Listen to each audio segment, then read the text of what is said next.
Assalamualaikum warahmatullahi wabarakatuh. Perkenalkan, nama saya Nur Aniza. Di sini saya akan menjelaskan materi tentang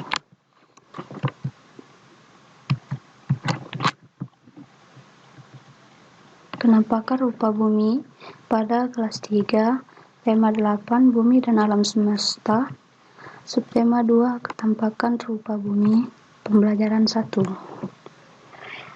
Adapun tujuan pembelajaran yang akan dicapai setelah pembelajaran hari ini, yaitu dengan mengamati video pembelajaran, siswa dapat mengetahui rupa bumi dengan baik.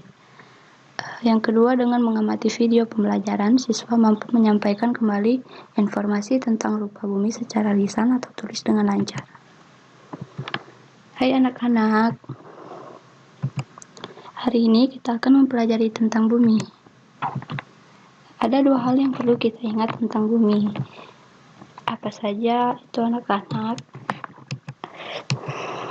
Mari kita saksikan bersama. Yang pertama, bentuk bumi. Seperti yang terlihat, bentuk bumi itu bulat. Jari-jari bumi yang kita tinggali saat ini itu sebesar 6.367 km. Bumi memiliki luas permukaan sebesar 510 juta km persegi. Dan massa yang dimiliki bumi itu sebesar 57.660 miliar ton.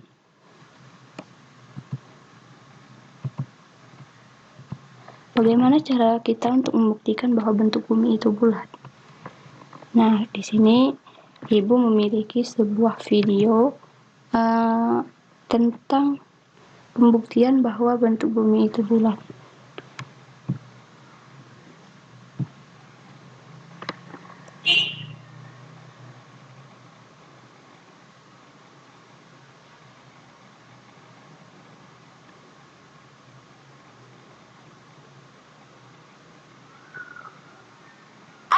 Mengamati perahu nelayan di laut lepas.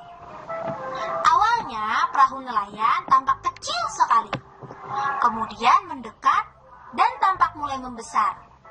Semakin dekat, semakin besar, dan semakin jelas kalau itu sebuah perahu. Pengamatan ini menunjukkan bahwa bentuk permukaan bumi adalah melengkung. Melengkungnya permukaan bumi menunjukkan bulatnya bentuk. Nah, itu merupakan cara di mana kita bisa membuktikan bahwa bentuk bumi itu bulat. Selanjutnya, yang kedua itu permukaan bumi. Apa itu permukaan bumi? Permukaan bumi merupakan bagian terluar dari bumi. Permukaan bumi itu terdiri dari dua. Yang pertama daratan, yang kedua perairan.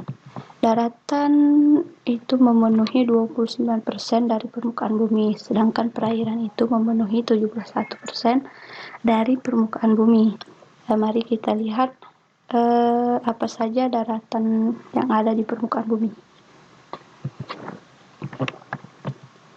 Daratan merupakan bagian permukaan bumi yang tidak digenangi oleh air. Bentuk daratan itu ada berbagai macam. Yang pertama, gunung dan pegunungan. Yang kedua itu bukit dan perbukitan. Yang ketiga, dataran. Dan yang terakhir itu adalah lembah. Gunung merupakan bagian tanah yang tinggi, bentuknya menyerupai kerucut. Nah, ini adalah salah satu contoh dari gunung, yaitu Gunung Batok. Gunung itu terdiri dari dua bagian, yaitu yang pertama ada puncak gunung, dan yang kedua itu ada lereng gunung.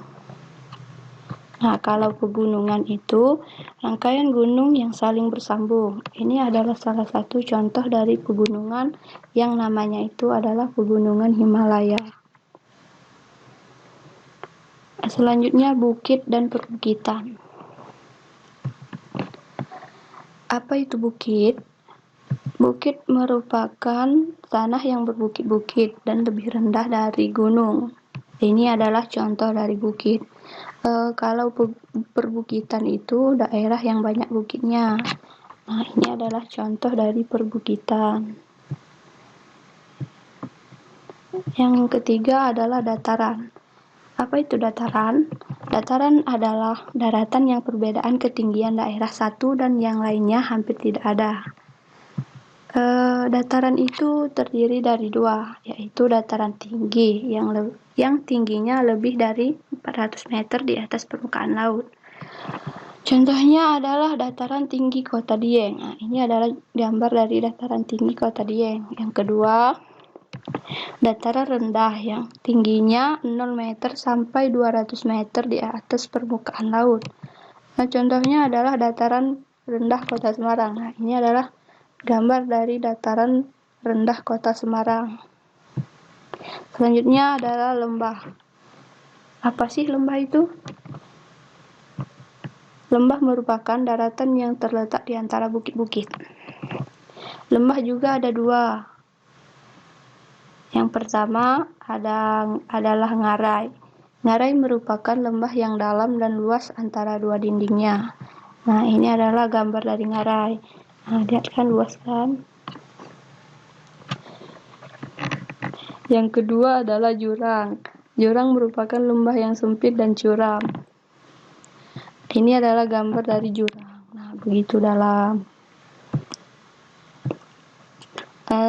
Selanjutnya permukaan bumi yang berbentuk perairan.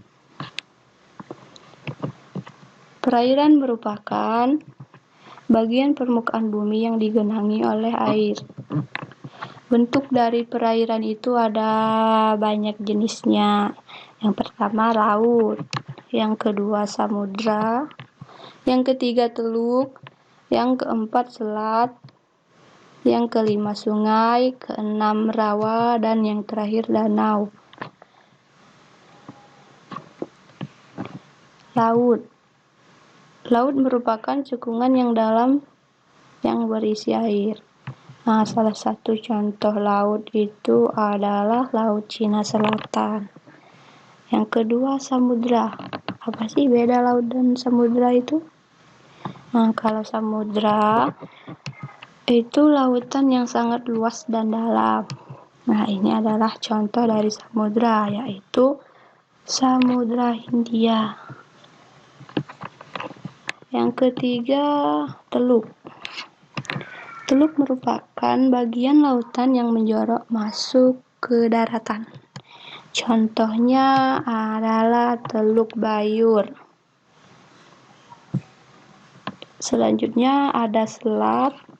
Selat merupakan lautan sempit di antara pulau-pulau.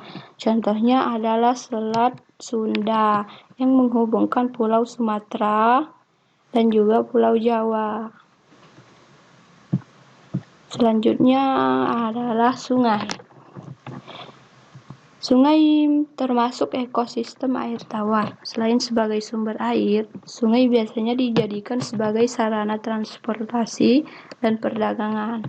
Salah satu contoh sungai adalah Sungai Mahakam. Selanjutnya ada rawa yang merupakan genangan air di daratan yang bercampur dengan lumpur.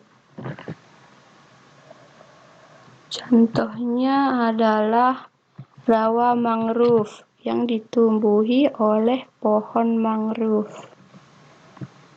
Dan yang terakhir adalah danau. Danau merupakan genangan air yang luas yang dikelilingi oleh daratan. Salah satu contohnya adalah Danau Maninjau. Nah, mungkin itu saja yang dapat saya sampaikan. Lebih dan kurangnya saya mohon maaf kepada Allah saya yang Maha Ampun. Terima kasih. Assalamualaikum warahmatullahi wabarakatuh.